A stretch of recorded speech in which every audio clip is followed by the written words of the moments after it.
When you were growing up, what does the word like Stephen and King, like at what point in your life did those two words mean like a lot to you when they were put next to each other? I mean, I'm not sure what age I was at, but they meant a lot as a kid. Me and Dennis always say that Stephen King is the author that made reading fun. Yeah.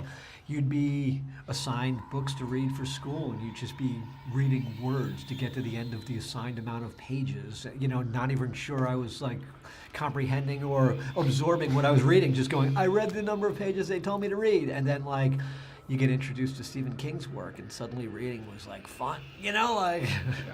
And then in the lexicon of like all of his work, like at what point did you read this book, and like what did it mean to you? Because like I read it pretty young also. Same, yeah. And I was like, oh my gosh, what's happening? But I love this. Like I was like obsessed with Pet Sematary. So what was the kind of reaction? I think weirdly the first book of his I read was I think The Gunslinger, the first Dark Tower book, which is a very esoteric book.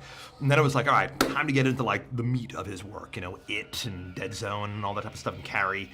And I think I read Pet Sematary pretty early. I think it was like the third or fourth book I read. And something about that one felt taboo. I loved the cover art with the cat, and the silhouette of Lewis carrying Gage, and then I remember with the mass market, you flip it over and there was this publisher's weekly quote that said the most terrifying novel Stephen King has ever written. And even then, at a young age, I already knew how scary of an author he was. So to read that quote, that this is the book, this is the one that even scared him, that he put in a drawer for a year, and he wasn't sure he wanted to publish it. He thought maybe he had gone too far. It felt like a challenge. So there was something very exciting and taboo about reading it at a young age. I didn't really understand the meaning of Maine until like what it kind of represents until much later in my life. So what is it about this land of Maine that like was so important for him to like kind of place all of these characters in, and like if you can kind of for those who don't know like what the Stephen King like kind of relationship is with this Yeah, land. I mean, I think it's just Stephen King's hometown. I mean, like, we're from Long Island, New York, and like we grew up there, and there's just so many urban legends, and it's so rich with like history, and there are stories I will take out of there and I will bring up to people, and I'll go, hey, do you know the story of Mary's grave, or have you heard of Mount Misery, or have you ever been to the Massapequa Black House? And they don't know it. It's only other Long Island people that know it. So I'm just thinking, like Stephen King, this is where he's grown up. This is where all his folklore is from. He wrote these stories with these places in mind, and it's a part of his world. So then when you're approaching this now as filmmakers and kind of you might have to do some changes, what are the kind of decisions that you wanted to convey as filmmakers and creative people that you kind of needed to mix it up with what Stephen King like brought to the table already? It's really just about understanding the essence of what he's doing in the novel. You never want to betray that core foundation of the themes of his novel. So even if you're changing, a Gage to Ellie, as long as it's still affecting the characters the way it did in the book, and with that specific change, it made sense to us because Ellie is the one in the novel that is asking all these questions about mortality.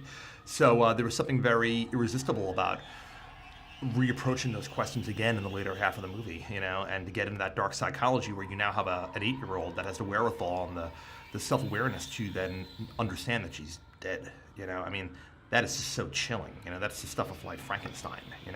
So as filmmakers, that was really exciting. To then show the master that this change is happening for his work, was that interesting? Like, did you know like when that script went out? Like how did that kind of like process of? Yeah, I mean, apparently he knew of the change or the script before, but still, you don't know what he's going to think. He was hands-off on the production, so you're making this film and you're making some big changes, and it was always our goal to stay true to the essence of the book. We wanted to make some changes to make it an exciting experience for people familiar with the last movie so that they could still have some surprises in the theater, but at the same time you want to be true to the essence of the book and you still want it to be Pet Sematary. So yeah, it's really stressful when you're now showing it to the creator saying, here's what we did with it, like, do you approve or not approve? And like, and he's very vocal on Twitter about what he likes and doesn't, and it's going to go a long way with his fans and audiences, whether he likes it or not. So yeah, when he was sitting down in a theater watching the movie, that was one of the most like nerve-wracking hour and 45 minutes of our lives. We kept checking our phones, going, any word yet? Any word yet? And then like when word came back that he liked it, and when he went as far as to post on Twitter about it, we were, it was like relief, and we were ecstatic. What I love about this film also is that like as a horror geek, to watch a movie where maybe the first half, a little bit more than the first half, you're sprinkling all these moments of dread, and they were cracking me up. So if you had to choose one that you were a little bit more gleeful to shoot, is there anything that you had if you had to play favorites, is there anything that you kind of enjoyed, kind of teasing the audience a little bit more so than the other? We had fun with the ankle, with Judd and the ankle. That's something that the first movie did. So that was sort of like a nod to the first movie because that's such an effective sequence in the first movie. So I think in earlier versions of the film, we really teased that to the moment where, when Judd is running out his front door to go confront Lewis, he pauses and looks down at his feet and realizes he's wearing slippers.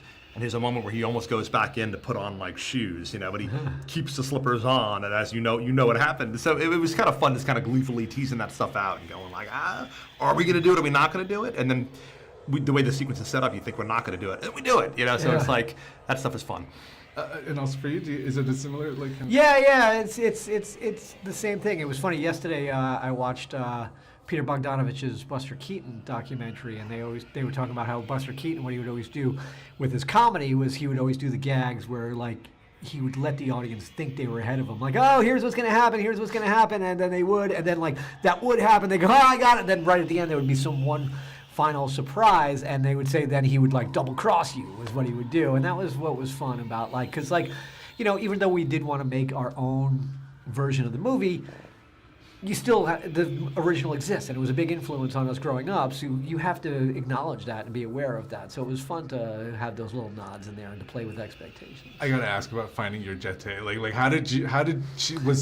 When you're looking at a bunch of child actors, what is it about this girl that you're like, all right, she's going to be able to do this, but then she's going to be able to, Well, I think you saw it. Yeah, but how can you tell from an audition? Is that how do you work somebody to do? It was our biggest fear was finding an actress of that age that could do both.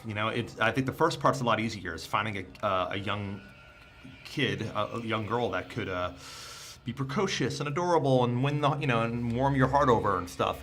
But then to find her, if she could do the second part of the movie where she has to really channel this darkness and be old beyond her years, that was something that we had to really get out of auditions. And we brought Jason Clarke in, and he helped us kind of push her to that brink, but we really didn't have to push her far, though. She was one of those actors that you didn't really have to direct too much. She just had this natural ability to just turn it on like that. She would say, give me a minute. She would just walk off into the corner, and I don't know where a 10-year-old girl gets it from, and then we would say action, and this darkness would come out of her, and we were all sitting there at the monitors just enamored by it. We couldn't believe it, Last question then, to work on a project, it's in your head, you're tinkering. I heard 24 hours before even South by, you guys were still doing some stuff on it. Now it's not yours. This film is now the public's film. How do you kind of move on from something like this? What does this happen for you? We've been ready to move on.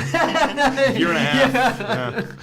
Yeah. No, it's hard to make it movies, and it's a long process, and it's and there comes a time when you're ready to, give it to the world, and just kind of to have a vacation.